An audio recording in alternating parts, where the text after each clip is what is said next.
Okay, so I'm going to go ahead and hijack the beginning of Sam's lecture here. First off, thank you to all of you who submitted to my challenge yesterday and sent me your examples of filter. I got a number of really, really good ones. But I had to pick a winner. So the winner in Calgary was Darren. So cheers to him. And the winner here, who's late, is X.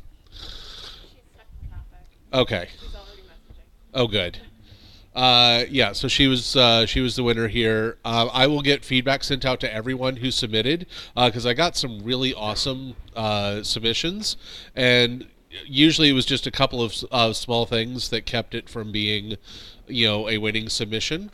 But use this as a tool whenever you are trying to understand how something works. Sit down, give yourself, a little time box and re-implement it, and that helps you understand the mechanic behind it.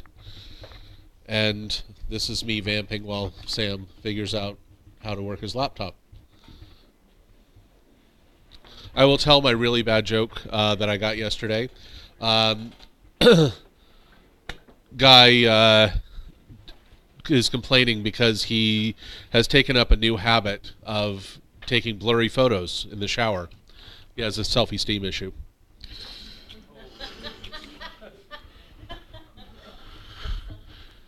At least one person loved it. Thanks, I'm here all week. Are you ready? Yeah, I've been ready this whole time. I just wanted to hear you tell a joke. Uh-huh. Let's see. Am I just a little bit? No comment.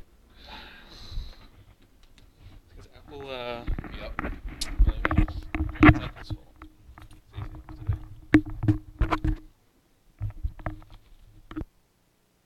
Wait, no, I muted it. Oh, I could have muted it much quicker than I could have turned it off. It's destroyed everyone's ear this morning. Okay. Let me try positioning this mic. Calgary's already online with listening, streaming, I'm guessing? I don't know, Don didn't acknowledge me. Calgary, can you hear me? Okay. Can you hear me, and can I have a noun, please?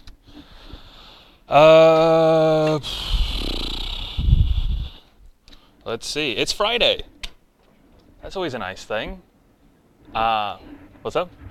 Happy Friday. You made it an entire week of boot camp, almost. An entire week of boot camp. That's a pretty good accomplishment.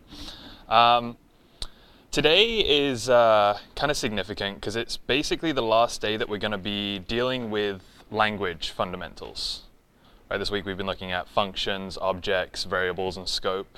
Today we're looking at modules and testing. We haven't actually built any real-life applications, right? You wouldn't, I don't know, what was something that you built yesterday? Rocket ship countdown. It's not like you're going to deploy that to the internet somewhere and like tell your friends, hey, go look at my rocket ship countdown. So we're just like, practicing fundamentals right now with all these different types of examples. But next week, you'll actually start building real applications. You'll be getting into HTTP and building stuff that you could deploy to the web and tell all your friends about. But today's the last day of language fundamentals, so it's kind of fun. I always love language fundamentals. But today, yeah, we're talking about modules and testing. So, let's see, I hope I've got this set up correctly. I've got my VS Code with my notes and code. I got Slack in the middle, and I got terminal on the other side, so I'm definitely not going to miss anything Calgary says. Can I have a noun, please? Calgary said mushrooms and on pizza. All right, we'll see what we can do. Pizza with mushrooms. See what we do with that later on. So, before we get into any code examples though, who can answer this question? Actually, I'm going to break it into two questions. What is a module? And then, what problem does it solve? We're talking about Node. What is a module? Yeah.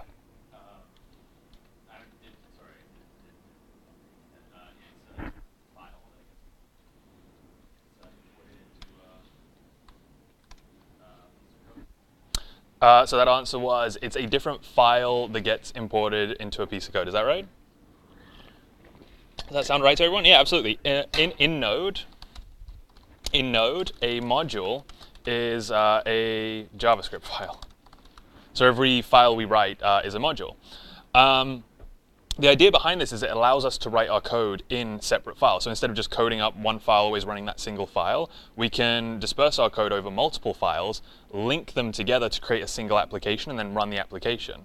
But why would we want to code in multiple files? Like, everything's been fine just coding in one file so far. So why do we have this? What problem is, or what problems are modules solving?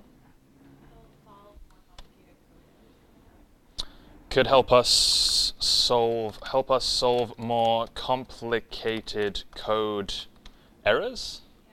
So like if we have something going wrong in our program, we can track it to whatever module we brought in. Yeah. So if we have an error somewhere in our code, it would be much easier to track. So instead of being like, there's an error somewhere in your code, like in line 2050, it's like, no, it's in this file that deals with this specific logic and on this line number. So can help us solve more complicated code errors. Yeah, I'm just going to leave it at that. What else? What other benefits might we get from having our code in multiple files? Easier to test, absolutely. Easier to test, and I want to talk a little bit more about that when we get down here. But that is important. I'm going to bold it. Okay, what else? Less integration errors.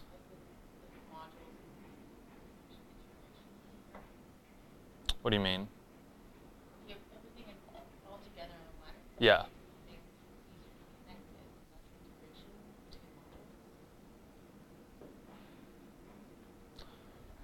I don't think I understand it still. So if you had everything in one file, you wouldn't need to connect it, or? I guess it'd be more if you have things in different modules, then you're avoiding all the integration errors. Is that like, you know, this piece of code that's not supposed to interact with this piece of code might still be able to interact? Is that kind of stuff you're talking about? Yes, okay. So yeah, you can, yeah, that was probably mostly my fault. But yeah, you can keep code that doesn't need to interact with each other separate from each other, and only code that does need to interact with each other you can allow to interact. So, I'm not sure what I'm going to write here. Allows, I mean, like, as a big umbrella thing, keeps you organized, yes. Well, we're just talking about JavaScript here with the modules. But yeah, you do want to keep all of those things private. But allows you to keep pieces of code that aren't supposed to interact away from each other. I always get the I's and the E's. There we go, mixed up. This is actually a really nice topic. So, does everyone here know how to drive a car? Have a driver's license? Does anyone not have a driver's license? I'm going to get people's arms working today. Raise your hand if you have a driver's license. Sweet, that's everyone. And in Calgary, I mean, everyone in Calgary has a car, so I don't even need to ask that question. But everyone knows how to drive a car, right? Who knows how an internal combustion engine works? I got one person half raised their hand. Yeah, a couple people maybe. Who knows how an electric engine works, like on the new Tesla cars and stuff like that? Nissan Leaf, I know, is one. Okay, so a couple people did this kind of thing to those second questions. But that's fine, right? We don't need to know those details to drive a car. To drive a car, really all we need is this single interface that we're all used to, which is a steering wheel and 2 pedals. I guess 3 pedals if you drive standard, but you only need 2 pedals and a steering wheel, really, to drive a car. So that is the piece of the car that is supposed to interact with us. And unless we actually know what we're doing, we shouldn't be like tinkering with the engine and changing things under the hood. So the same thing applies to code. Some of our code we'll want to keep separate from other developers. They're the implementation details. The other developers shouldn't care if our car is an internal combustion engine or is an electric car. They just need to be able to drive the car. So, for example, we've been using yesterday for each map filter reduce. We're able to use those methods on an array without completely understanding how they're implemented under the hood. All right, does that make sense to everyone?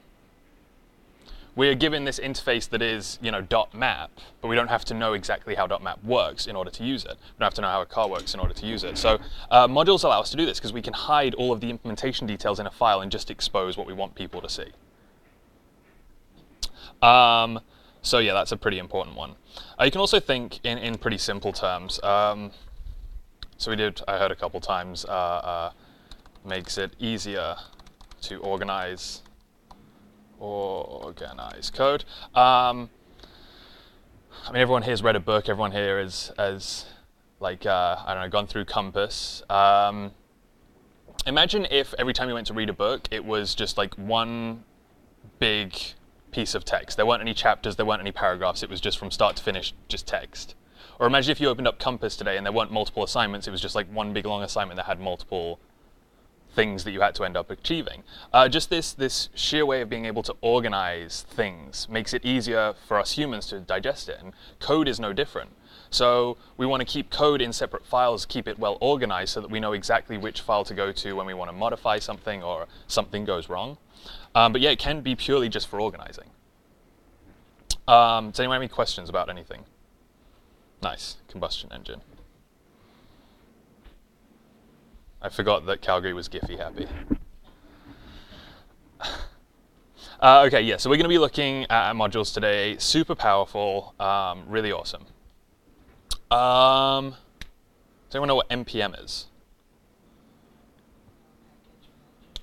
It is a package manager for Node. We will look way more at this later on. We'll get to use it. But essentially, once we have this idea of breaking up code into separate files, we can break up multiple files into separate packages, and then we can share those packages with other developers. So what was something, you had the random thing from yesterday, or what was another assignment you've built this week? The loaded die, right? Where you had to like roll the die and it had to, or was it multiple dice? Yeah, there is the one where you roll it and it counts how many times you roll the die because you ramps up the one that moves down the array. It gives you a predetermined result. Okay, yeah, so multiple dice exercises. Just going to make a generic version of that. Imagine if you needed to just be able to like roll dice within JavaScript, right? Create like a new die object and roll it. That might be code that everyone within this bootcamp could be able to use, or maybe other people in the world would want to be able to use that. So we can separate out that piece of logic into separate files, create a package from that, put it on the internet, and anyone can use it. And this is really important because JavaScript, the JavaScript community is one of the best communities for sharing code through libraries. And NPM, as we'll see later, is a way of being able to do this. But again, it's being able to separate our code into different modules, and then we can actually share them with other people. In this bootcamp, we're going to be using a lot of other people's code, a lot of other libraries that we get to download from the internet, so we don't have to write the code from scratch. So really helpful. Okay, and one more thing that I want to address before we look at some code examples is modules makes your code easier to test. What do I mean by testing code? What exactly do I mean by that? Like just debugging, seeing if variables are coming out to what you want to be like console logging. Yeah, so that second part was great. The first part said was debugging. I would call that a different thing, testing separate from debugging. But yeah, like testing or checking that variables are what or have, let's see, have the value that you expect. Right, that could be a way of testing. How would you do that? Maybe you test this with a console log, right? Who here has run a piece of code, expected like a variable to have a value, and you test that out by console logging that variable to see that value was what you expected it to be, right? Everyone, yeah, okay, cool. That's testing. Is this how professional developers test their code? With console log statements? Occasionally, a console log gets thrown in here and there to help test the code, yes. But there are better ways of testing code, because with console logs, you have to look through the entire terminal to make sure that these values were what you wanted them to be. And you have to kind of like, you've seen my lecture where I console log 5 things and I can't remember which one was like for which thing. Like, oh, that's a 7. Wait, was that the 7 that I wanted it to be? So console logs can be very effective, but not the best thing for testing. What is a much nicer thing to do is create a completely separate file for testing and actually run code that helps us see if the values are what we expect to be. And we'll see examples of this later on. But being able to create like one file that tests the code, one file that is the code, and another file that maybe interacts with it and interacts with the user is a really powerful thing to be able to do. And we'll see a lot of examples of testing later, and we'll get into some frameworks. But yeah, does anyone have any questions before we start looking at code examples?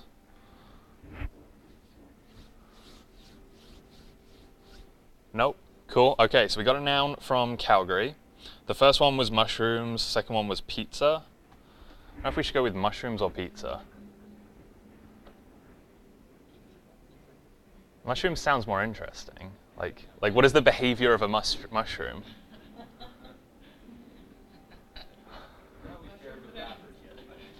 Remember how we fed? Yeah, I mean, I feel like mushrooms was the original. Grows exponentially. Yeah, no, mushrooms was the first noun. First one wins. So, all right, mushrooms. Let's create some mushrooms.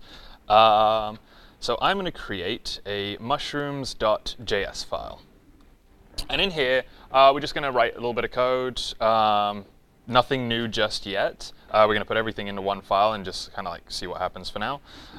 So mushrooms.js, what does a mushroom do? It grows. Maybe we tell it to grow. Is there anything else a mushroom does?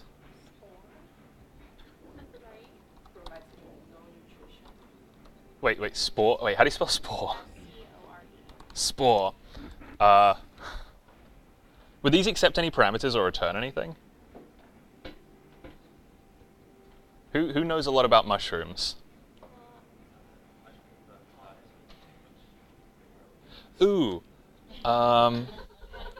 No, I kind of like this one, right? Because it's you could eat a mushroom, maybe, and you pass in like what type of mushroom. There we go.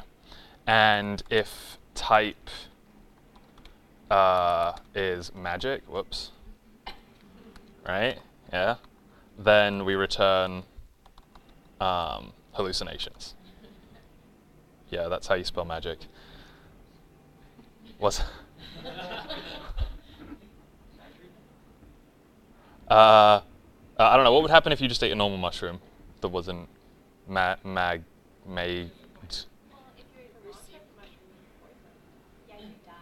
Okay, so all right, let's do if type is poison. That's how we spell it in. Is anyone here from England? This is how we spell it in England. It's not really. No, it's not true, but like, if no one here's from England, then... by the way, I'm English for anyone that thought I was Australian. Return, I don't know, what, die? There we go, die. What just happens if it's a normal mushroom?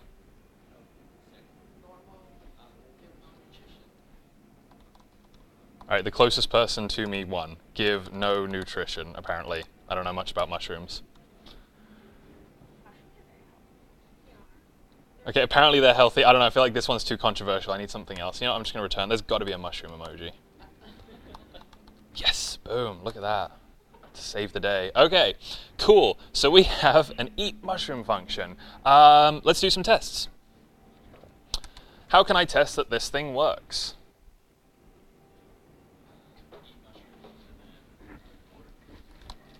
So eat mushrooms, and then we'll pass in some parameters. Mushrooms help repair cell DNA. I don't know. I feel like it I feel like that's way too controversial whether mushrooms are good or not. Eat mushrooms, and then we would pass in a type. So what should we pass in as the first one? Magic. Make it. How do I make sure that does what I want it to do? Right, console log it, why not? Console log, we're testing with the tools that we currently know how to use. So when I console log this, what do I expect to happen if everything's working? Hallucinations. And if I pass in poison, I expect to see. And if I pass in anything else, what do I expect to see? Mushroom emoji. So we should see hallucinations, die, and a mushroom emoji, which just out of context is going to look fantastic. So let's do node, mushrooms, zoom in a bit. Yeah, hallucinations, die, mushroom. But, right, we wrote a function. We wrote some core functionality for our mushroom application. We then tested it using console log statements. Oh, God, I need to get rid of these. Just give me, there we go, one, and done. Okay. But also, if this was a real application that we wanted to interact with users, we'd have some sort of user interacting code. So instead of just console logging out all of these things, I might actually accept a parameter, allow the user to select what type of mushroom they're eating, and then only console log whatever type of mushroom comes out. So now that I know my code is working, I can comment out this test code. I can call this with eat mushroom with, how do I get the first parameter that a user passes into my node application? Now if they go like node mushrooms and then type in magic straight after, how do I grab that? Process.argv.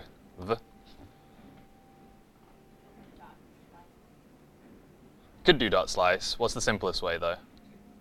2. Yeah, slice will get rid of those first 2 parameters and then I can loop through the other ones, but I'm only going to accept one type of mushroom. And then console log it, because that is the behavior of this application. This isn't a testing console log, this is a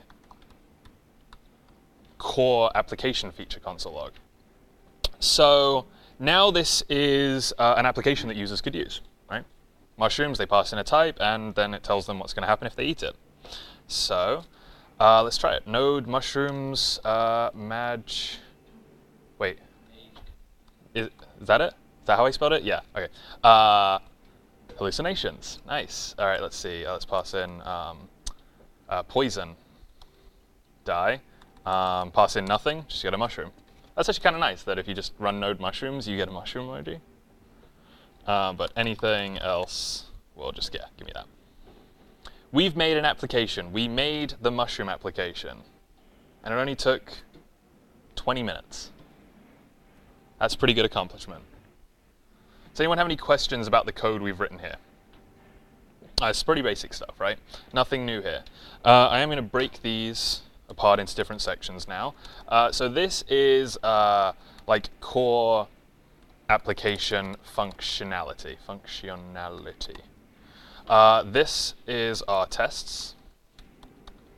And this is the user-facing code. This is our internal combustion engine. This is the user interfacing with our steering wheel and pedals. And these are the tests to make sure the engine doesn't explode or something. I don't know. How do you test an engine? Who knows? So these are 3 different pieces that realistically I don't want to keep in the same file. I want to move these into different files because this should be completely independent of a user using this code.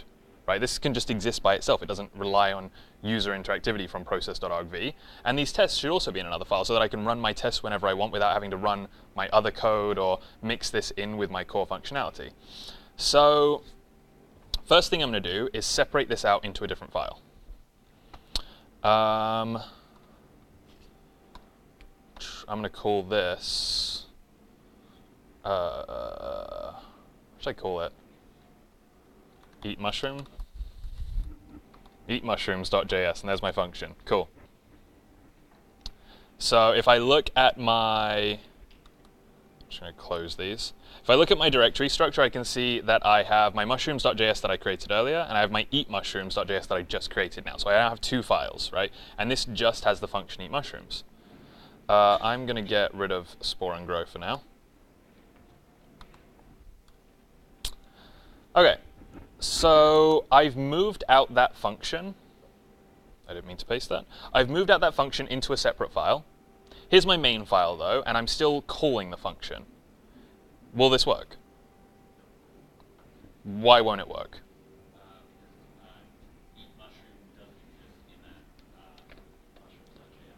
Eat mushrooms doesn't exist in this file, but it exists in the other file. So how can I use it? I have to do that require thing that some people have heard about. But why won't it just like know that the other file has that function? Why won't it just look in other files? Export it. Okay, let's see. Node mushrooms. Let's just try it. Node mushrooms.js. Reference error. Eat mushroom is not defined. Yeah, because it wasn't defined in this file. It was defined in another file. So we have to link up the files somehow. One person said export it. Another person said require it. 2 people said require it. Oh, I have to export it and require it. What does all of that mean?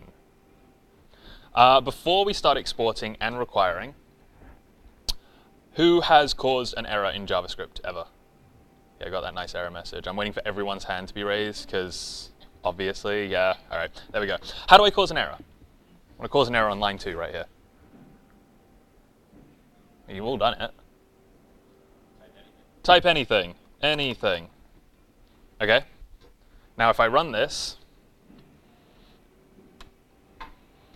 anything is not defined. Error messages are great in JavaScript, by the way. Look at this. We get the exact file where the error happened, the line number where it happened, everything from that line, like this is all of line 2, and then an actual like error message that tells me what happened and some parts about the call stack. So anything is not defined. Yeah, that's an error. This is what happens if it happens on line 2 of my file.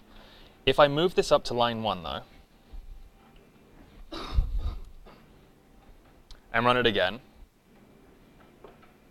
will it still cause an error? Absolutely, it will still cause an error. So, same exact error. Here's the file where the error happened. Here is the line number. And this is everything I wrote on line 1, right?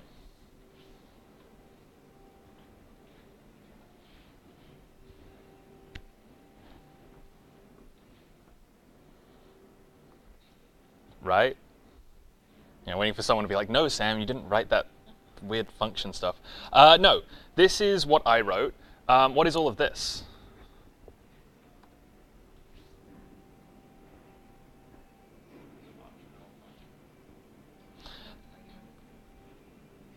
This is a function. It's an immediately invoked function. I think you learned about those yesterday, right? So a function that just gets invoked immediately. What Node does before it runs any module, so any file, it injects a function on the first line and the last line of the actual file. So you can actually think of it as it takes all the code in your file and puts it in a function that it then runs immediately. Which leads to some cool consequences. So I'm going to take that bit of code. I'm actually going to add it to my little snippets piece over the bottom here. Or, yeah, right. This is the function. It gets called immediately. But it's quite interesting what parameters get passed in. So we have an exports parameter, require parameter, module, double underscore file name, double underscore dir name. What do you think each of these is? Or how do we figure out what each of these is? How do I figure out what exports is? I can figure out its type, but what can I figure out exactly what it is? How can I figure out exactly what it is?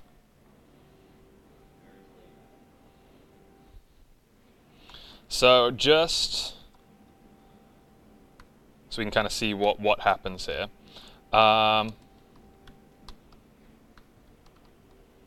I'm going to comment this out, like line 1 and line 11 we wouldn't actually write in ourselves, but this is what Node is doing. It's wrapping all of our code inside of a function where these are the parameters, which means that we have access to these, which means that if I wanted to like figure out, hey, what is an export, I could do something like this. because this file has access to the exports thing that is passed in. So we're going to console log all of these and see what they are. Anyone have any guesses what exports is? Sounds kind of powerful, right? It's probably like this big thing that does a lot of stuff. Ah, I put my computer to sleep by touching the trackpad. That's a trick. Okay, I'm going to run this. Node mushrooms. I should get rid of the... so there's not so much noise. Okay, so we're just console logging exports. Empty object. Everyone see that? Exports is an empty object. Remember that, this is going to come up a lot. Exports is an empty object. Require. Some people said I should require my module. So what do we think require is? Maybe another object? Require is a function. Yeah, a function that we will use to require things. Let's look at the next one. We have module. So, actually, maybe I'll type these out. Exports is an empty object. Require is a function. Module. Let's figure it out. I hope you all do these kinds of things in your code, right? You wonder what something is, so you just kind of like write code to see what it is, execute it. If it crashes, fine. If it doesn't, cool. Module. Module is a module object with some interesting details. So it has an ID of dot. That's not super interesting. Has an exports parameter, which is an empty object. We may have seen that before. Parent null, has a file name, has paths. This is kind of cool and interesting. Will come up again. Okay, so module is another object. Is a more interesting object that has an exports property. Who can guess what file name will be?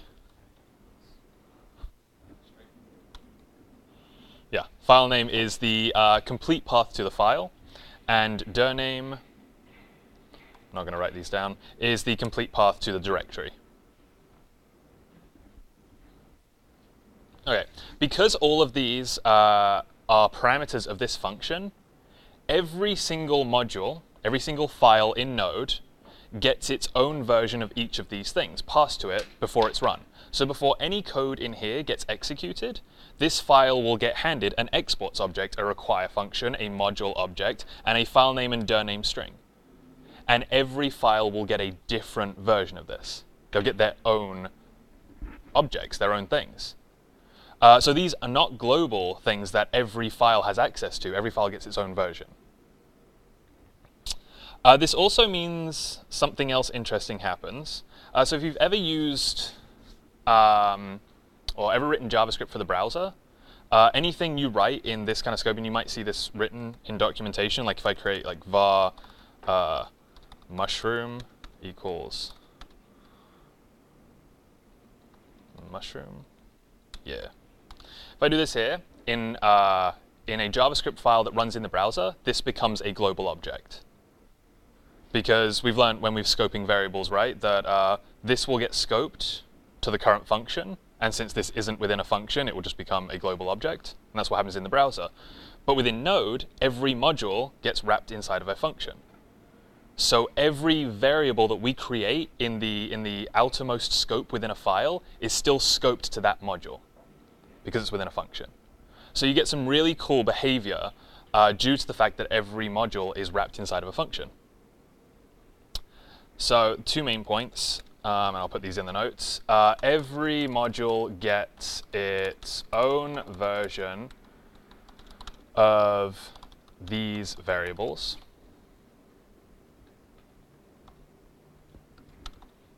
Variable, whatever. And everything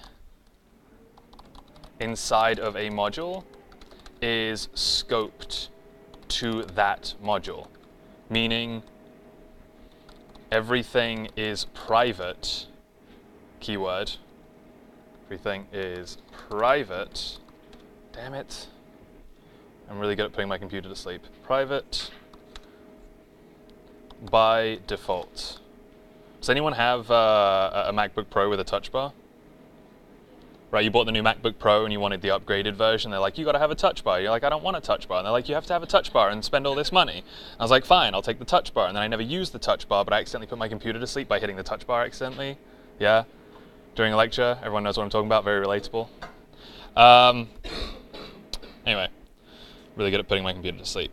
Where was I? Modules. Okay, so the two main points. Even if you didn't know that it was wrapped inside of a function, or even care, because it's not the most important detail. Most important thing is every module gets its own version of these parameters that we can access anywhere within the module, and everything inside of a module is scoped to that module because it's wrapped in a function. So everything is private by default. So if I create code in one file, it cannot be accessed in another file by default. So, any questions? Yeah.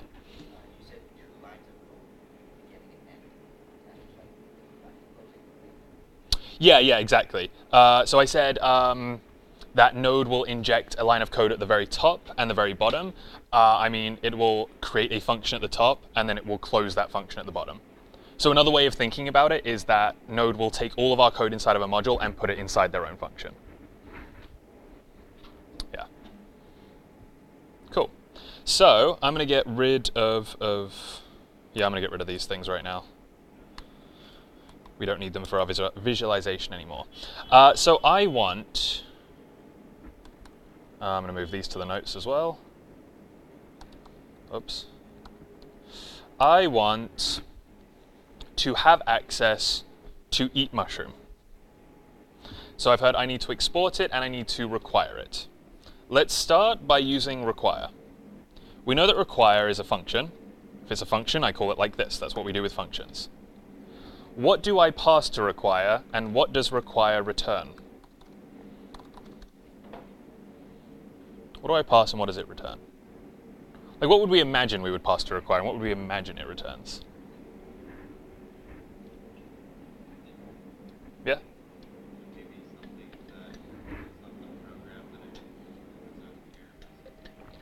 Maybe what? If it's not in the program, like the file.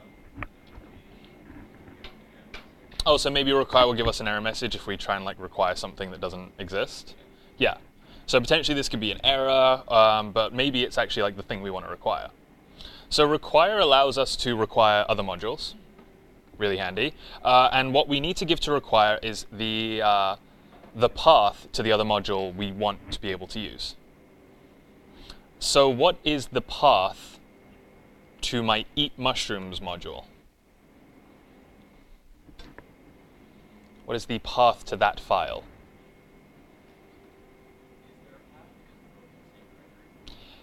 If something is in the current directory, what is the path to that file?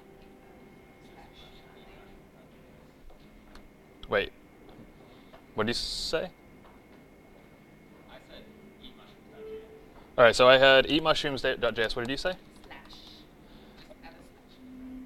Okay, so eatmushrooms.js would be the file, but it isn't a complete path to the file. If I say /eatmushrooms, that says go look in my root directory on my system for eatmushrooms.js, which is not in the root directory of my system. What is the current path of this file? We saw it printed out a couple times. Users, Sam, desktop, W01D5, /mushrooms. Like, this is the path that I actually want. But because they're in the same directory, yeah, exactly. Right here. Because they are in the same directory, the way we access the current directory is with a dot. What is the parent directory? I mean, like, how do I access a parent directory in Bash? Dot, yeah. So dot is a parent, dot is the current directory. So I'm saying dot current directory / this file. If I was in my parent, I would go dot / whatever file. And if I wanted to access like my entire system, I could go just / and start from the root and go all the way up if I wanted to. But this is the most common thing. Just like in the current directory, look for eatmushrooms.js. And I've now required it. And you know, if that exists, hopefully I don't get an error message. What is thing though? Right, what does require return to us? Console log. I'll get rid of this too. What is thing going to be?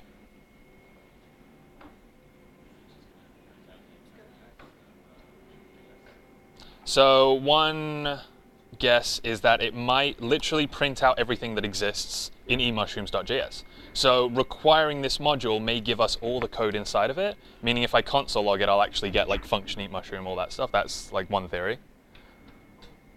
Any other guesses?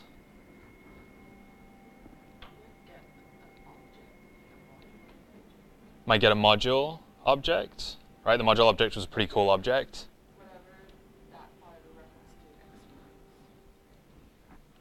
Yeah. So this thing that I'm requiring is probably going to be pretty amazing, pretty spectacular, right? Because I'm requiring it from somewhere, requiring a whole module, right? That's got to be epic.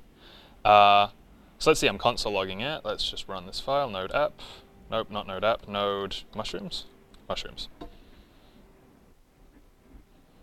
What is that?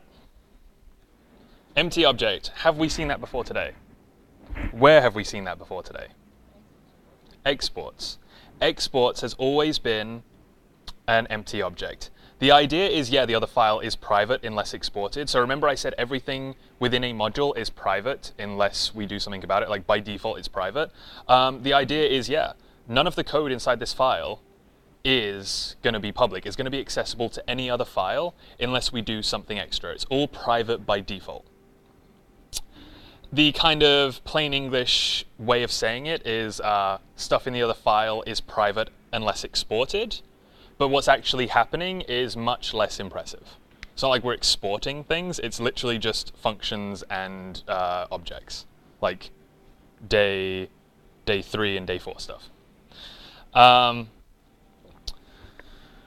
Actually, these aren't even like callbacks or any cool functions, they're just normal functions. So yeah, it's kind of basic. But yeah, we know that when we see an empty object, or when we have seen an empty object today, it's been the exports object. Thing is an empty object, so we can guess it's probably an exports object. Which exports does it belong to? Every module gets its own exports. Which module's exports do we think thing is? The current one or eat mushroom?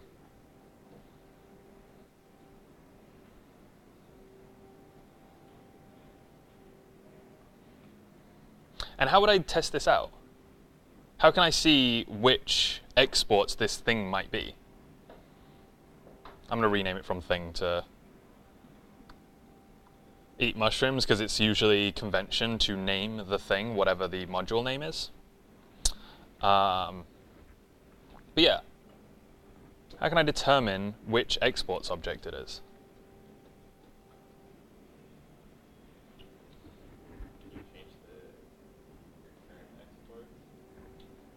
So could I change my current exports? Could I change my current exports to be a non-empty object? I love that, because one way of seeing if like the object I'm dealing with is in fact the object that I think it is would be to mutate that object and see if that mutation happens. So a really cool idea would be to modify the objects. Modify the exports objects and see what happens. Right now they're empty objects. How do I add a property to an empty object?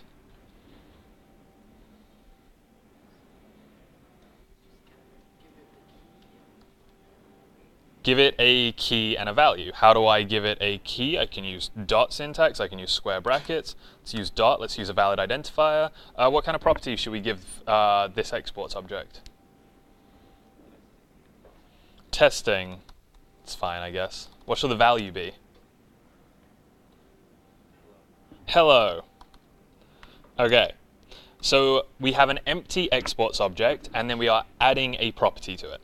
The property name is testing, the property value is hello. Let's do the exact same thing with the exports object from this file.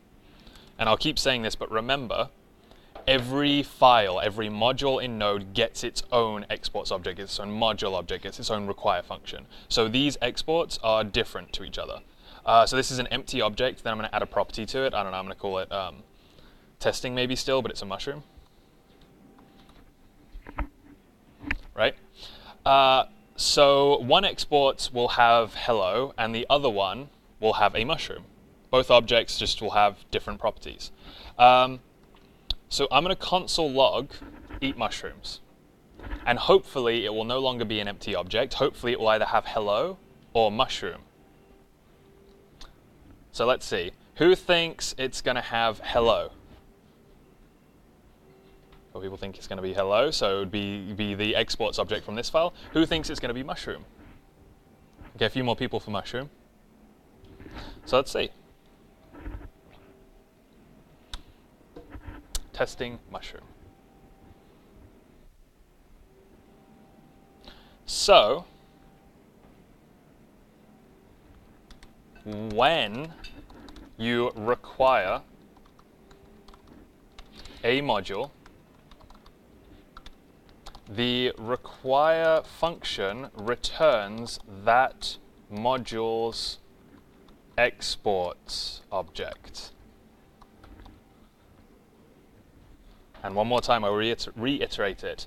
Every single module in Node gets its own exports object that by default is an empty object. So you create a file in Node, it gets an exports object, it's an empty object. Another file requires that module, it gets access to that file's exports object. So everything inside of a module is private by default, except what is the only thing that is not private within a module? What's the only thing other files can access? Everyone together? The exports object, except the exports object. So one module can call a function called require and pass in a path to another module. It then gets access to that module's exports object. So the idea is, yeah, you are exporting things out of the module, but really you're just adding things to an exports object because that thing is accessible to other files. So instead of getting this syntax where you like export things, you're literally adding properties to an object, right? There's nothing new, there's nothing crazy.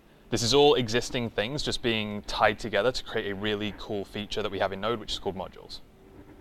But it's still just like plain old objects. Does anyone have any questions?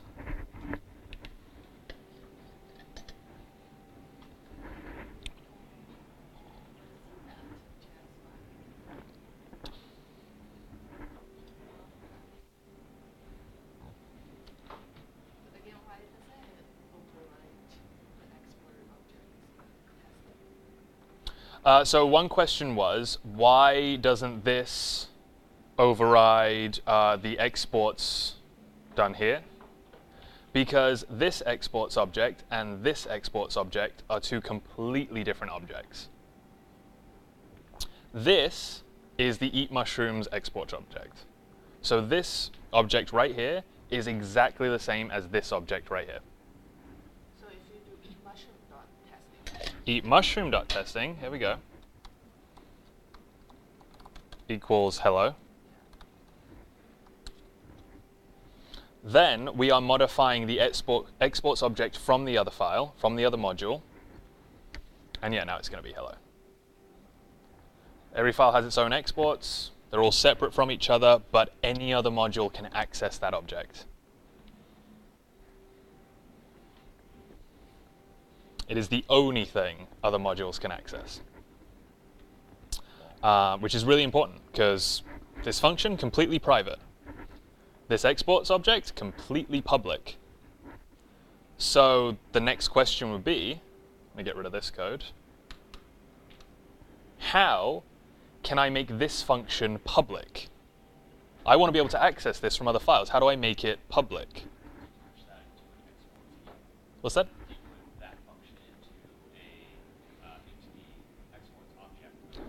Yeah, so the answer was, do you put this function into the exports object as a key or value, whatever? Yeah. The only way to make something public in this sense is to put it inside of the exports object.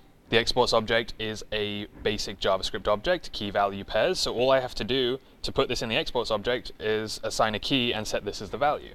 So exports dot, I guess I call it eat mushroom equals eat mushroom. Or again, I could call it pancakes because this can be named whatever I want it to be named, any identifier. But this is the value that is a function. Like a module functional name for that, like instead of pancakes.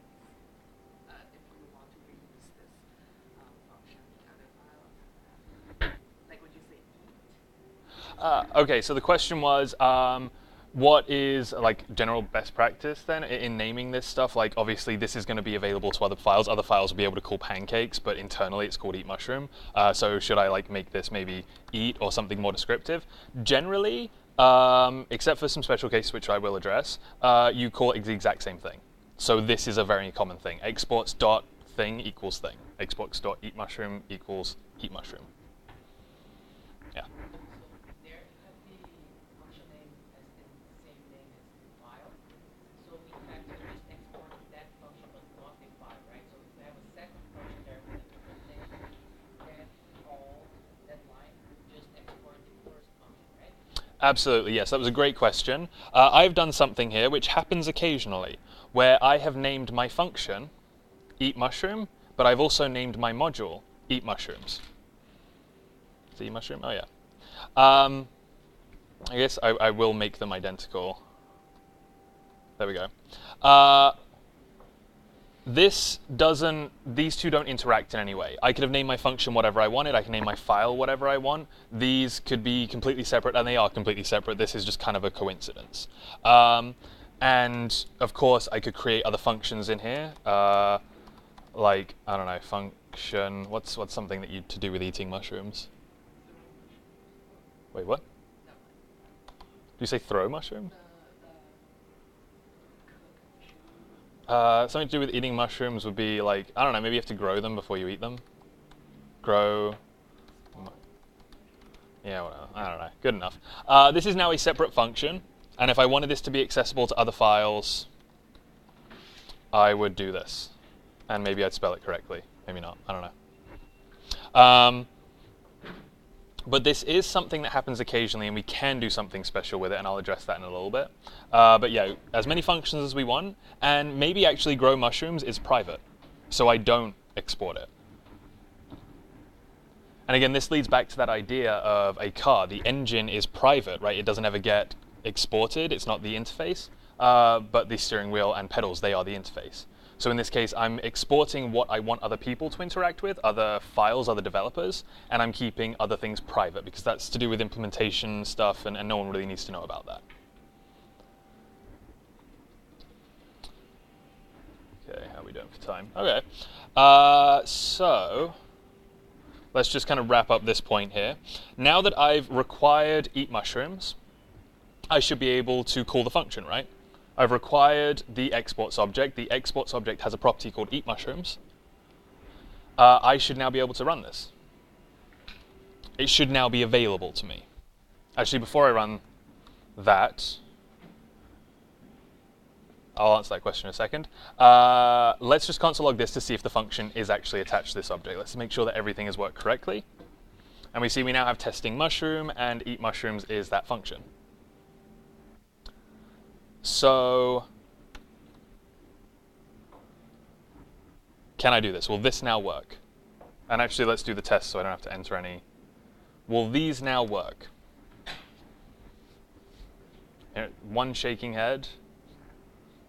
Will it work? Will it not work? Let's run it.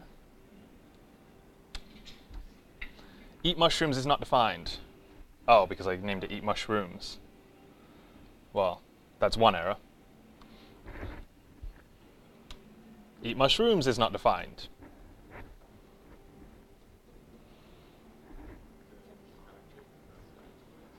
Because it's in the object, right? So this is my exports object that has a property called eat mushrooms that is the function that I want to call.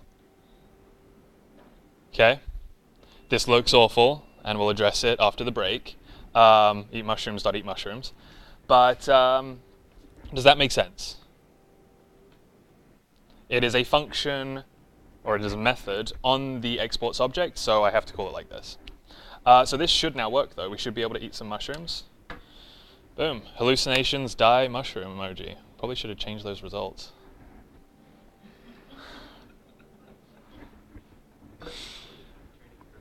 Yeah, I don't know. Anyone that comes and like reads lecture notes or something halfway through, they'll be like, what the hell? Anyway, any questions? Yeah. Is there export all? Is there an export all thing, right? Can I just say, hey, I want every function to be public, just export all of them? In pure Node using no other tools, no, there is no way. You have to export each individual thing. However, as we'll learn in week 6, briefly, there are other tools we can use to write our code a little bit differently. We can put our node code through a transpiler, which will take like non-node code and make it node code. And using those things, we can get away with stuff like that. But by default, no. We would export everything. Because again, nothing fancy going on here. It's an object that we have to add properties to. So how do I do that? Well, I have to object.property name equals value. Also, if you are exporting like a child function, will that child function have access to the parent like variables and stuff? So if I'm exporting a child function, so I think you mean like if I'm exporting a function like this, can this thing still access everything else within here? So can this thing access grow mushrooms, or can this thing access, I don't know, maybe I have like an array of shrooms. Let's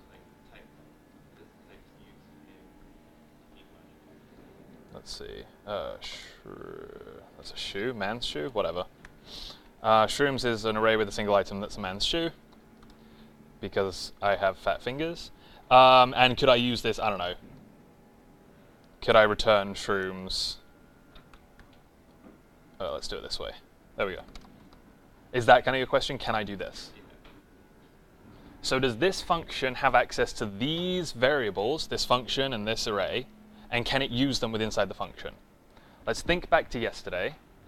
All functions in JavaScript are closures. What is a significant detail about a closure? It carries its lexical scope. It can access all the surrounding scope. Even though it gets accessed by other files and it can be passed around 100 times, it still knows exactly what array is being referenced here. So this allows us, again, to keep private things private and only expose what we want to expose as public. Really cool feature of JavaScript and most modern languages now.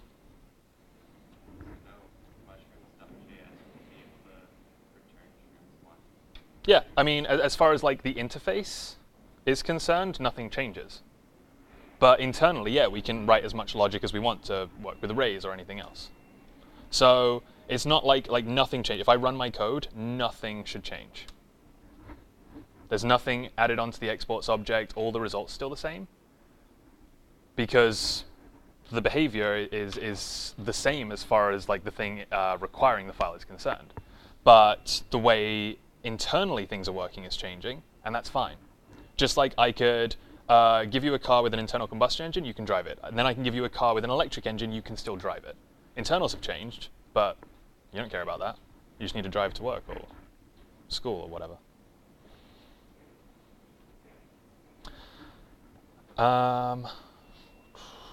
Someone else had a question here. Is a module and a file the same thing? Yeah. In Node.js, a JavaScript file, so JavaScript file is a module. Any other questions before we take a break? No? Okay, let's take 10 minutes, and then when we get back, we'll talk about modules a little bit more, and we'll get into testing and NPM and all that fun stuff.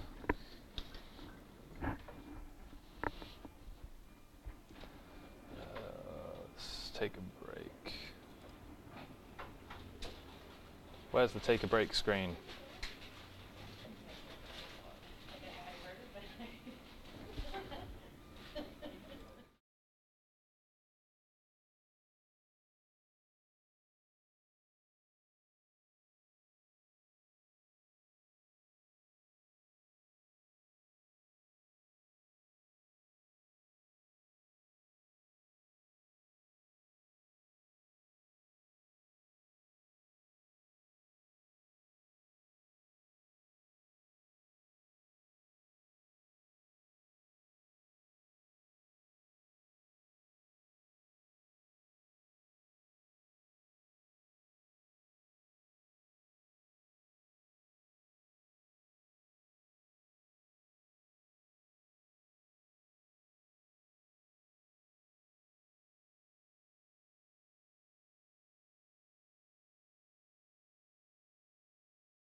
There we go.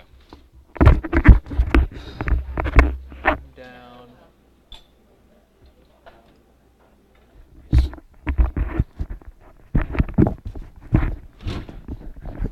Looks like wrong way around.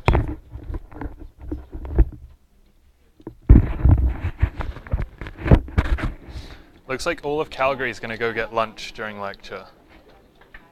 I was taping you, and now you turn around and now I have to like.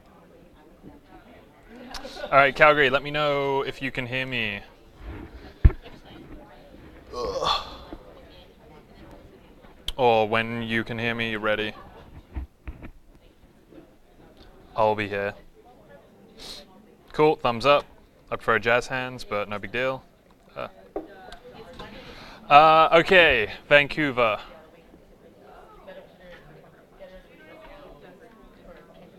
Hen. Someone flag. Cool, alright. Was anyone here for that, for when I almost blew up the speakers this morning?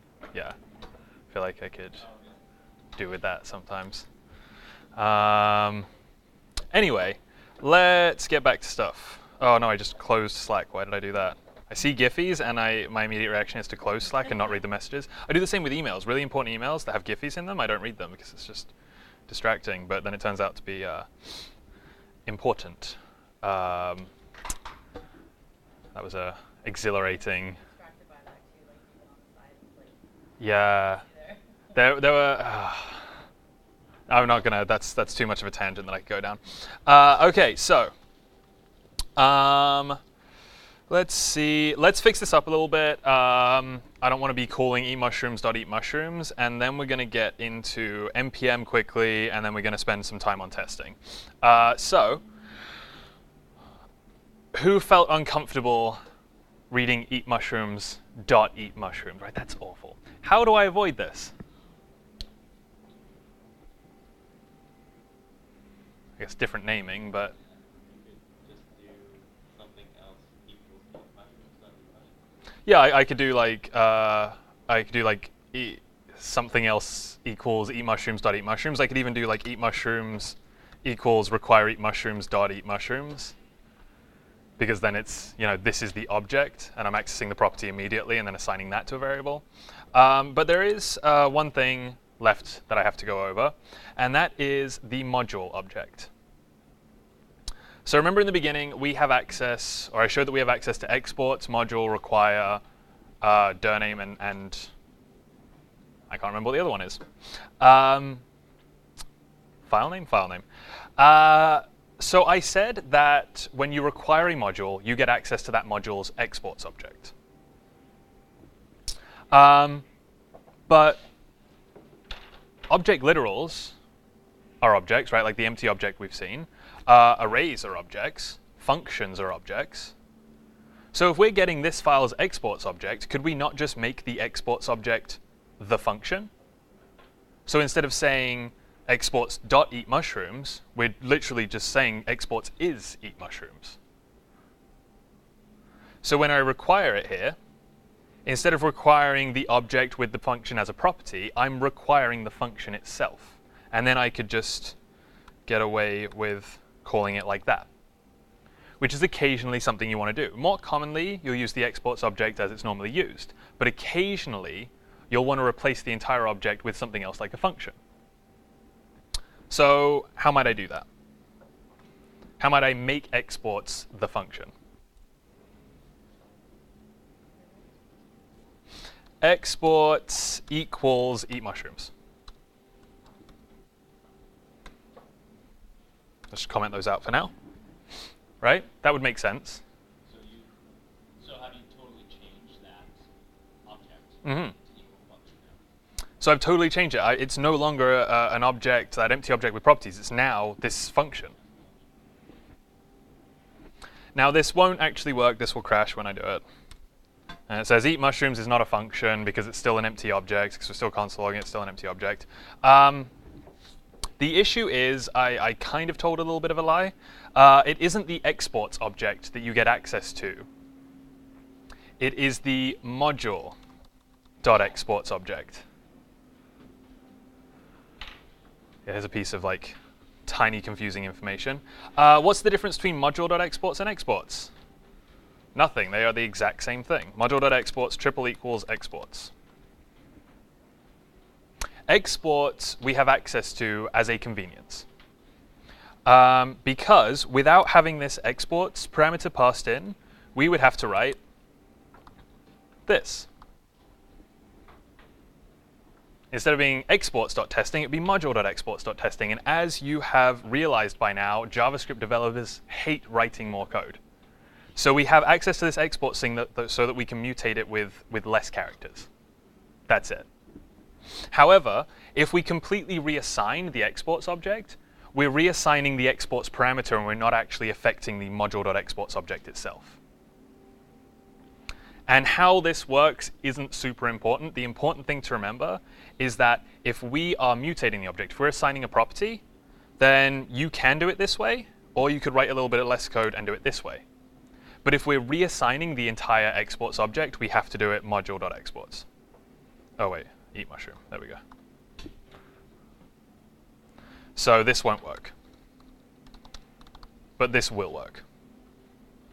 And when it comes to these two, choose whichever one you want. This is definitely more common, but like I say, this will work just fine, just extra code. So exactly the same idea, except we just have to realize that it is the module.exports object, not just that exports parameter. Okay, so this should now work because I've reassigned module.exports to be the function. I'm requiring the module.exports object, which is a function. If I console log it, we should see the function, and I should be able to call it all those times. Put function in object. Use this. No, that is like never the answer. Sometimes it's the answer.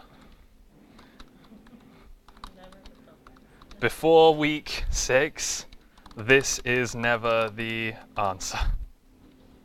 It's like that saying, I have a problem, I'm going to solve it with regex. Now I have 2 problems. I feel like it's like, I have a problem, I'm going to solve it with this. Now you have 2 problems in JavaScript anyway. Anyway, that didn't work. Why didn't that work? I think you were comparing rather than deciding. Oh yeah, look at that. It's Friday. Let's try it again. Oh, wait, what? Cancel. Don't save my terminal. Boom. All right, there we go. So eat mushrooms is now, not eat mushrooms. Module.exports is now the function eat mushrooms. I completely replaced what the object was with my function, because functions are objects, and now I can call it just directly like this. Here, like this.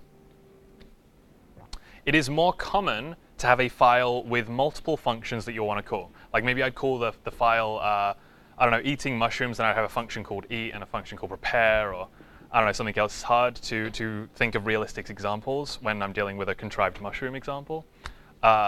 But yeah, realistically, you would have multiple functions. Occasionally, you want a file to exist for one very, very, very specific reason, and you will completely override module.exports to be the function. Another common way you'll see, and you'll definitely see it today in your assignments, is you could just override it to be another object and then just start assigning key value pairs. Or eat mushrooms. Eat mushrooms. These are all valid ways. All do the same thing. In that they modify the exports objects. So, any questions before we move on? Nope. Cool. Okay. Anything from Calgary? Oh, you'll be happy I said that when you get to week 6, and you'll be like, I wish I could still avoid this. Let's actually, I'm going to keep that open. Have eat mushrooms. Let's talk about NPM. What does NPM stand for? Node Package Manager. Narcissistic Pickle Meister. No partying mariachis. Let's see. Numbers prefer multiplication. Nice parakeet marriage. That one's actually, I think that's my favorite. I always want to copy and paste this to put into the notes so you can remember what NPM stands for. But it's unselectable, so we're out of luck. But we're web developers, so we're not out of luck, because I can just select that element. and then grab the text from inside of it and then copy and paste it into the notes because that's important. Isn't it fun being a web dev?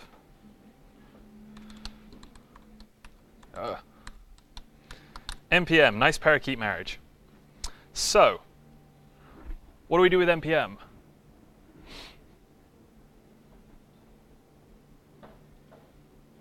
We already discussed it. It's a package manager for Node. So when we have multiple files that can be used together to perform some sort of task, maybe it's rolling dice, maybe it's eating mushrooms, whatever, we can share that package with other people and allow them to use it. So instead of just creating projects that interact with users, we can create libraries of code that contain one or more files, and that can be a package that we can put on NPM or a different package manager, and then people can use those. So some packages that we're going to be using later on in the course is Express, a web framework to make HTTP requests and response on the server side easier. There is a package called LeftPad, which literally just pads a string to the left with a certain amount of characters. Like if I had Sam and left padded 3 characters, it would be like 3 empty characters plus Sam. This has almost 2.5 million downloads every week for that simple library. So many people need to be able to pad things to the left. We've got, let's see, -0.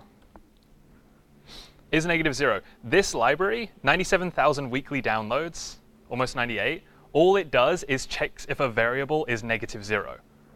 Like var thing equals -0. This library checks to see if thing is equal to -0. 97,000. These are the things that people need. I just find it fascinating. But let's look at the most important one. Calce. Has anyone heard of Calce? Yeah, we've heard of Calce. Some people heard of Calce. It's a configurable talking cow. Look at that. Which application would not need Calce? So, how do I install Calce? I can probably copy and paste from some things. Let's see. So, okay. I'm going to copy this. Oh, copy to clipboard. That's nice. And then I'll copy and paste some code examples, but we'll get to that in a moment. So, in order to use a package from NPM, right, like I see Calce, I'm like, yes, I want that in my project. How do I get it in? Well, I run npm install, or npmi for short, followed by the package name. And this will download all the code from the internet, put it into my current project's directory, and I'll be able to access it. So if I list the contents of my directory, before I ran that line, before I ran npm install Calce, I did not have a node modules directory. I did not have a package lock.json. If I list the contents of node modules, I can see there are a couple of node modules, one of which is Calce. Can anyone guess why I have like 9 modules here, 10 modules instead of just 1? Any guesses? Because they all export or require to each other. Yeah, so Calce, so my project depends on Calce now, right? That is a dependency of my project. In order for it to run, you need to install Calce. In order to run Calce, you might need to require a couple of other modules, and those modules might require other modules. So npm doesn't just manage grabbing the module we need, it grabs that dependency and all of that dependencies, and so on until it grabs everything we need. So you'll find that if you npm install something like Express on Monday or Tuesday, you'll get a ton of modules that come in with it. So this is kind of a really nice feature of npm that it handles all of this for us. I did get a little bit of a warning up here. Save error, ent. Everyone knows what that error message means, right? No such file or directory. It's complaining because I don't have a package.json. In order to use npm well, npm wants my project to have a package.json. It wants to treat my project as a package, which means I need to create like the package.json file and then populate it with information. The easiest way of doing that is not to just touch the package.json. Easiest way is to run npm init. I think I've already got that in the notes. Run npm init to create a package.json. Then it's going to ask you some questions that you should answer. Spend a lot of time answering in great detail, like the package name, the version, the descriptor, and it creates this little package.json for us. Right here. Look at that. name of my project, description, the main entry point. I got the wrong one, but whatever. The dependencies. This is the important part. My project depends on Calce. So it creates this for us. The easiest way to honestly create this is to go npm init-y because all of the default answers are definitely going to be correct. But now it won't complain if I npm install stuff. All of this is in readings and other things, so I don't need to go over it in too much detail. But just make sure you have a package.json and then start installing packages. Now that I have Calce, how do I use Calce? Copy and paste the code from the internet, right? So this is using more modern syntax that will not work. So I'm going to have to, what's the word? What's the opposite of modernizing something? Classes? I don't know. I don't know. I'm gonna actually put this in the notes in case you need to do this. If you see code that looks like this is more modern JavaScript, and if you're using transpilers, you can do this kind of stuff right now, but it's not supported by Node yet. If you see a line of code that looks like this, you translate it into a line of code that looks like this. Calce from equals require.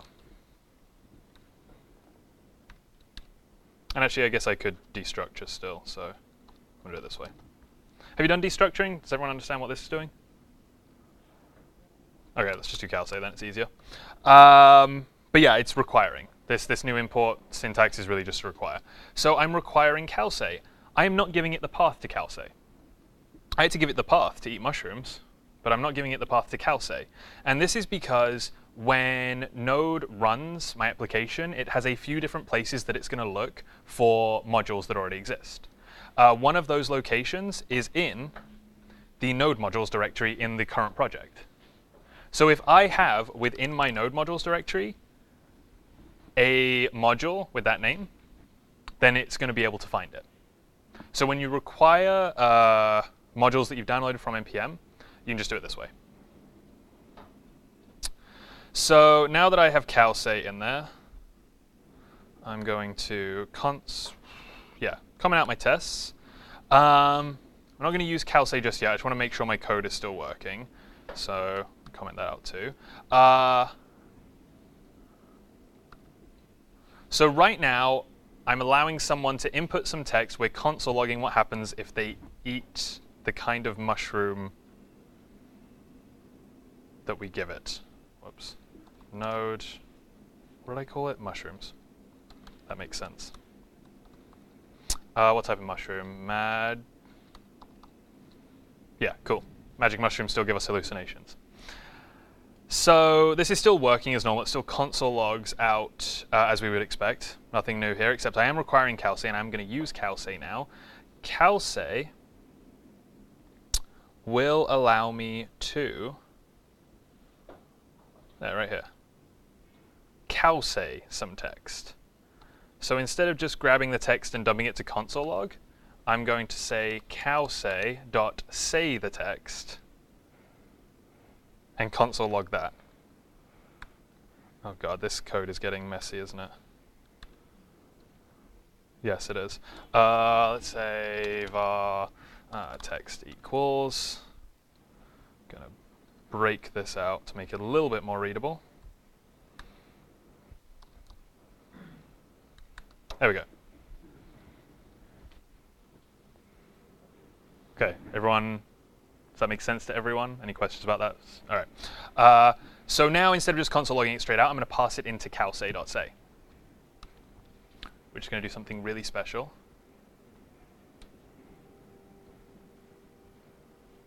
Right? Right? Poison. Oh, it looks way worse coming out of a cow. It's just... I didn't expect it to be worse. Anyway, I didn't have to write any of the code that did that. That code already exists. It's been posted online for anyone to use, so you can just go npm install that package, and literally 2 lines of code. I require calce, and then I use calce. That's amazing, right? Right? And there's more stuff, like we can get into it. We can change the eyes and the tongue. Let's see. I'll spend a second modifying. All right, so the eyes are going to be PPs and the tongue's going to be 2. Let's see. Oh no, I didn't do anything. I guess I copied the example wrong. Oh, that's so upsetting. Say, eyes, tongue.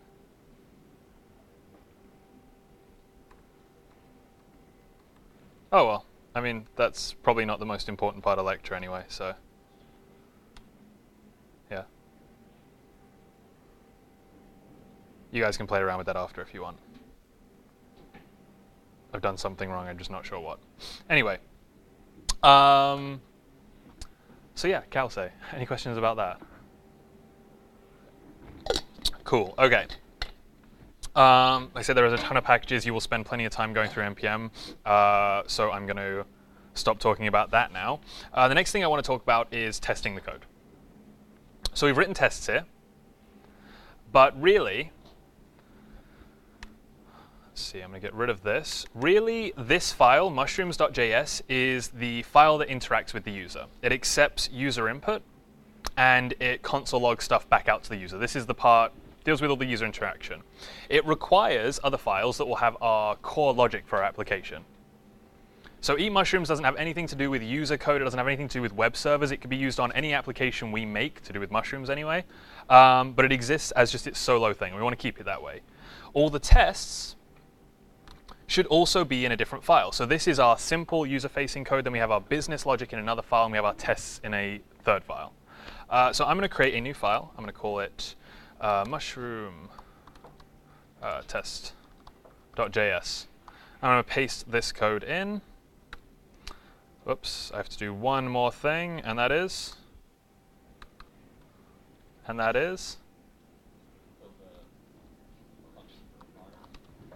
require it with the path. Okay, now I can run node mushroom test. Yep, there we go. Cool. Wait, does that mean my tests are running? Oh, passing? How do I know? If I just run this and I'm like, hey, yeah, I'm just going to run this to see if my tests are passing. Wait, does that mean they are or they aren't? I mean, there's no error message, but that might not be like what I wanted. Like maybe I spelt magic correctly, which would give me a different result. And I'm like, wait, is that passing or is that not passing? Like, how can I tell if this is like doing well or not? Passing, not passing. Is that? I can do equals, equals, equals, right? So instead of just logging out the return value, I'm going to be like, okay, you know what? I expect the return value of this to be hallucinations. Hallucinations. I expect the return value of this to be die. I expect the return value of this to be a mushroom. It's a little bit nicer, right? Because now when I run this, true, true, true. A little bit easier to see. But, again, I'll do my other example. What if I spelt this correctly? False, true, true. Okay, that test is failing. Which test is that? What is failing? What is broken? So how can I mean, imagine if I had 1,000 unit tests. Some of the best code has just a ton of tests, thousands and thousands of tests. How can I know what exactly failed? Well, in the test code, you should write like which function is being tested and expected output, the actual output, and if it's matching or not. Yeah, so in here I could write in my console log what function is being tested, what I expect the output to be, what the actual output ends up being, and I could write all of this logic. And this is kind of the road that people were going down when they were realizing they needed to write tests that actually were helpful. So we have built-in libraries and external libraries that we can use to actually help us with this, because this is a problem that's been solved by many developers. So the first library I'm going to introduce you to is assert. Var assert equals require assert. Two things to notice. Actually, one thing to notice, really. Assert, I'm not defining a path to it. What does that mean? It already exists in Node modules, but I didn't install it from npm. So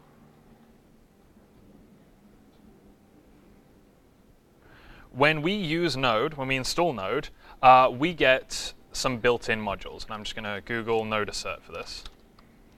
There's actually a decent amount of modules that come with Node that we can just require. Assert is one. These are all of them, I think. Are these all of them? Yeah, I think these are all of them. So we can require utilities, which give us some utilities. We can require FS for the file system, and we can modify files within our file system. We can require path, which helps us create paths for the file system. We can require HTTP, which allows us to set up an HTTP server within Node. So these are all built into Node. We require them the same way we would require third-party ones, but we don't have to install them. They already exist. This is the assert library. And I'm going to show you what it does through an example. So we can require assert, but what we actually want to do is require strict assert, because it does a better job of doing exactly what we want. And then we can use it like this. So I'm going to assert, instead of console logging, I'm going to assert equal, or in the strict version, it's deep equal. And this doesn't take in a truthy or falsy value. It accepts two values. So I'm going to pass it the return value from eat mushrooms, and I'm going to pass it what I expect it to be. And I'll do this for all of them. So assert deep equal. And instead of triple equals, ugh, that's weird. There we go. So just switched it up a little bit differently.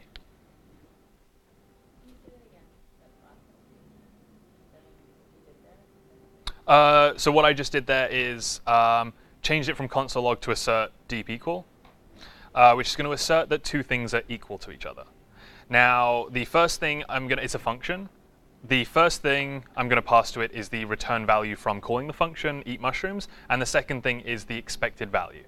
So this function accepts two parameters, two plus some optional ones, but two required parameters, and it's just going to make sure they're equal. And if they're not equal, it's going to do something.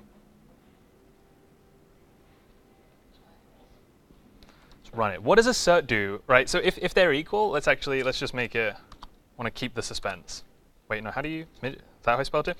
If everything is actually equal, what do you think assert does? Right. So everything just passes. Like these were all equal. Cool. Absolutely nothing. All right. That was uninteresting. What do you think happens if something is not equal? What do you think assert does? Telling JavaScript to make this assertion for me, what do I expect to happen if this assertion is not true? Crash my app, obviously. That sounds like a really useful library. Crash my app if these two things aren't equal. That's what assert does, though. By default, it will throw an exception, and if I don't catch that exception, it's just going to crash my app. But see here how the description of the error message that I'm getting is way more helpful than what I had before with console logs. So whatever is in green is what I expected to receive. Whatever is in red is the actual thing that I got from the function. So I actually got a mushroom, but I was expecting hallucinations. Yeah, that's exactly right. I actually got the mushroom, but I was expecting hallucinations. It tells me where the error happened. So I just go to mushroomtest.js line 6, and I see all the details I need to know about this test. So just using the assert library alone, I've now made it way better to write tests. And the difference between console logging and asserting is pretty minimal, right? As far as us as developers, you can just change your console logs to asserts, create a test file, and you're unit testing. And this is going to be really helpful. But it does crash my app, and it doesn't tell me about my other tests that I'm running. Doesn't tell me anything about if these are passing, and even if they did pass, it wouldn't give me any details. So I want more information on not only what fails, but what's also passing. And maybe even like how fast is my code that I'm running, and a bunch of other things like that. Like I want better information. So this is where we get into a testing framework, and specifically the one that we're going to be talking about is called Mocha. Mocha.js. So before I get to Mocha.js, does anyone have any questions? I didn't just confuse the hell out of anyone. Okay, cool. Then I'll continue on to... I actually like this one, so I'm going to leave it. Mocha.js is the fun, simple, flexible JavaScript test framework. Frameworks are fun. I'm going to leave it at that. I was about to start talking about what frameworks are compared to libraries and realized that was a pointless thing. Here we can see Mocha in use. So here's how we install Mocha, and then here's how we'll use it. Let's first install it. So we see npm install Mocha, but there's that weird thing in the middle, --save--dev. What do you think that does?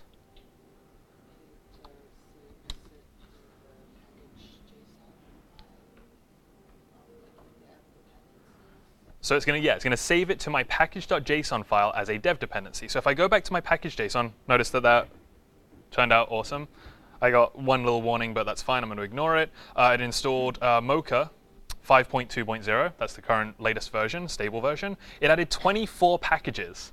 Mocha depends on enough packages that depend on enough packages that I had to install 24 different packages to get this working. If I look at my package.json, right here, I can see dependencies have not changed. I am only depending on Cowsay, but I have a dev dependency, which is Mocha, which is different from my normal dependencies. So while I'm developing my code on my local machine, there's really no difference. If I install these dependencies, they're all going to be the same to me. But if I end up inevitably putting my code on a server, I don't want that server to install all my dev dependencies. I don't want that server running tests. I just want that server to serve my code that I've already tested locally. So I'm going to tell the server that actually this is a production environment, only install the normal dependencies. Don't install the dev dependencies. And that's all the separation is. So --save-dev, I should put that in the notes, every time it's a dev dependency.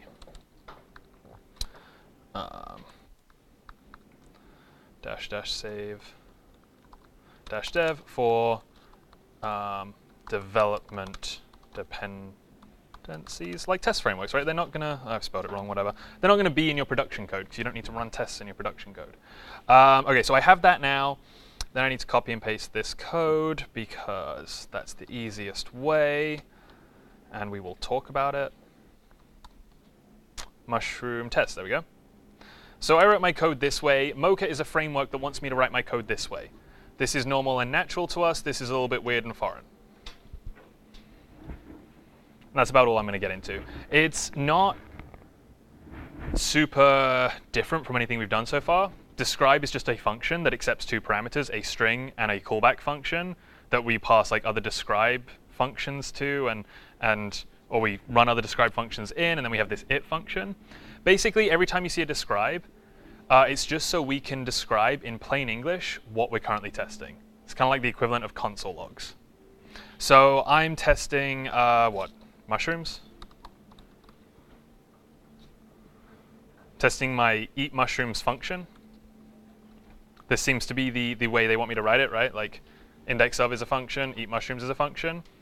I don't actually want a second describe. I think my single describe is good enough. Describe, eat mushrooms. I could have more describes in here. I could say, describe, when eating mushrooms and you call it with magic, you should get hallucinations. I could say that this is part of a bigger module, whatever. These are just plain English things, and then you have to pass it a callback function and write more things. The it function is where we say exactly what's going on. So it, meaning our eat mushrooms function, should return Hallucinations when the value is magic. Wait, no, magic. Right? Yeah. Just plain English stuff. Then we put our assertion inside of that.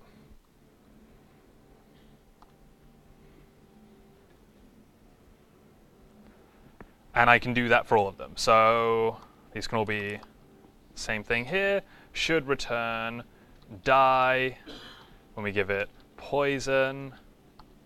Should return mushroom when we give it anything else.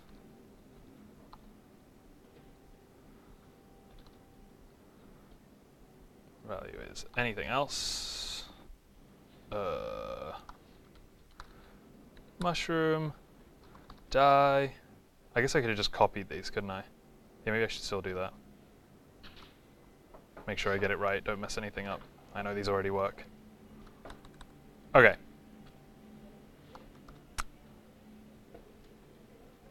Does anyone have any questions about this code before we run it? Yeah.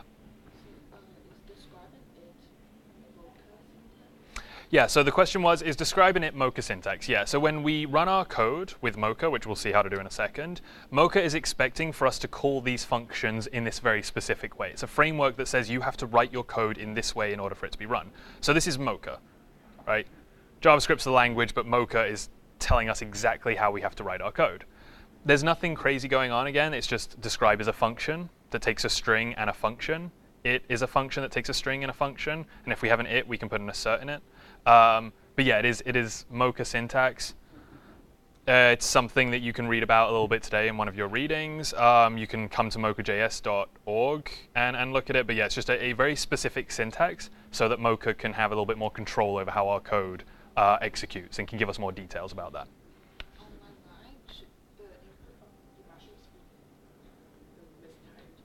Yes, it should. Well, actually, let's leave it as. Let's do it mistyped and then let's make it fail, because that's what we've been doing so far. Okay, so these should all pass. Same exact assertions. We're just doing it Mocha's way. So if all of these passed last time, we got nothing, which was like nice, cool, our code's working. If we do it with Mocha, oh wait, I should go back to the example. If we run this with Mocha, which we run using this command, which I'm not going to explain in great detail, but essentially some node modules have executable binaries. That's what bin stands for. Mocha is one of these packages that can actually be run itself. So instead of running our code with Node, we're going to run it with Mocha. So paste that in there. This is just how we're going to have to run it. Mocha is looking for files in a test directory. Not only is it wanting to write our code in a certain way, it wants to organize our code files in a certain way as well. So it looks like I have to create a test directory within my project and move my test files, mushroom test, into my test directory. So now it's out of there, it's now in my test directory, cool. This means one more thing. Can anyone guess what this means? I have to change one thing. What do I have to change? The path, exactly. Because now my test file is in a test directory. In order to get to my eat mushrooms, I have to go up one, and then it's in there. So instead of in the current directory, it's in the parent directory. Now Mocha should be able to find it. Remember, I'm going to run this with Mocha, not Node. Mocha's going to look in the test directory, run any files in there, do its special thing, and, that's pleasant. That's nice. It's like getting a gold star for doing a good thing. You get like a green check mark for making your code run. So this is what Mocha does. It tells us what's passing and what's failing. It doesn't just show us these error messages, it shows us what's going well. It also shows us how long it took for Mocha to run the code. It took 7 milliseconds to run all my code. And all of that plain text stuff that we wrote, right, this part up here and this part down here, comes out in a nice formatted way. So should return hallucinations when the value is magic. Green check mark. So this is really, really nice. And this is the reason we would use Mocha, because we get all of these details. Let's see now what happens if I make this fail. So I still get my parsing ones. I can still see what's actually working. It doesn't just completely crash my app in this one. But it shows me, okay, this one's red. Red means bad all the time in programming.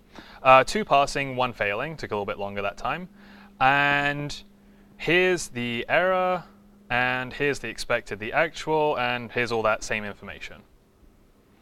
So it still tells me exactly where to go for the failing test. It tells me exactly what went wrong, and also it tells me exactly what went right, which is a lot nicer. You can also integrate with Mocha and customize it for certain things. So instead of it just console logging out the output, it could actually send data to another server, and we could have like a screen running, you know, like the wallboard we have, we could have a screen running showing how many tests are actually passing on our production code, right? Or it could like text you if a test fails. That'd be kind of a really good incentive. Imagine if your boss got texted every time you push some code where a test failed, right? Like you could set that up with Mocha. Wouldn't be that difficult. Just do a Twilio integration. But you can do this kind of stuff. So instead of just being stuck with console logs or even Assert, which is a great tool, and I really hope you start using Asserts even by themselves, we can start dealing with frameworks like Mocha that give us just way more power and way more information. Right? This information is really, really useful. How are we doing for time? Oh, we're definitely at the end of lecture. Does anyone have any questions about Mocha? Yeah. So I saw you installed Assert and Mocha. Does Mocha depend on having Assert installed now? So the question was, does Mocha depend on having Assert? I only npm installed Mocha. Assert is actually built into Node. They do not depend on each other. Like Mocha doesn't need to use Assert, but it expects certain behavior from within its functions, and Assert has that behavior built in. You will see examples of other things used. Chai is a pretty popular one. Chai.js. Chai.js is an assertion library. Let's see, is a BDD/TDD assertion library for Node. It acts the same way as Assert does, but you get to write syntax a little bit differently. So instead of saying assert equal or assert deep equal, you can say things like thing.should.be.a string. You know, it kind of gives you a bit of a weird, like, I'm programming in plain English type of feeling, which some people like, whatever. But no, there is no dependency between assert and chai, or assert and Mocha. Mocha just expects like errors to be thrown in a certain way from within their functions, and assert does that. But Assert comes built in with Node. You can start using it now without like installing anything. Replace your testing console logs with testing asserts, and you'll get better error messages when your code fails. Any other questions? Anything from Calgary? Okay, cool. So one last thing. Oh, I didn't fill any notes in there. Mocha, mock test. Okay, you have a mock test today. Does anyone not know you have a mock test today? Great, everyone knows you have a mock test today. Nima will be administering the mock test today. It will be starting at 4, I think, and is 3 hours long, and Nima will go all over the details later on. The reason I bring it up now is because the test will use Mocha. So it will be Mocha tests running that you will have to make pass. You will not be writing Mocha tests. You don't even have to look at the test files, but behind the scenes, it's just going to be a bunch of tests that kind of look like this. So if you do want to go and look at how the tests are actually running, you're encouraged to go look in the files and see how Mocha works in this kind of environment. But essentially, you will have tests that fail. So you'll see a bunch of red like this, and your job is to go in and make it pass. So just something to keep in mind today. Okay, any other questions, or is everyone ready to get to modules? The mock test, is something going to be getting updated in our work structure so that we can fix, or how's the mock test How's the mock test going to be? How are we supposed to, how are we supposed to do it? So at 4 p.m., be here, and Nima will tell you how to do it. Okay. Or, like, better advice, be here at like 3:45. I think it's 4 o'clock, right? Yeah. But then it says we have time to finish until Sunday all weekend to finish it? Oh, yeah. Again, he'll go over the details, but you get 3 hours dedicated time in class, but you have the whole weekend to finish. Also, it's a mock test, so, like, don't worry. get it completed, but like don't worry about it being a test or anything. Don't worry about the test word. Yeah, it's like test in the sense that it's a mocha test, not a test in the sense that like you better pass or you're getting kicked out, because that's not a thing. So, any other questions not to do with mock tests?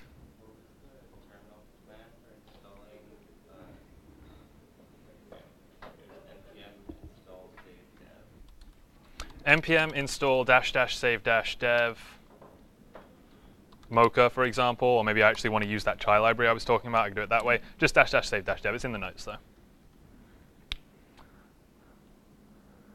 Oh, cool. Okay, all right, I'll let you get to work then. Calgary, feel free to message me if you have any other questions.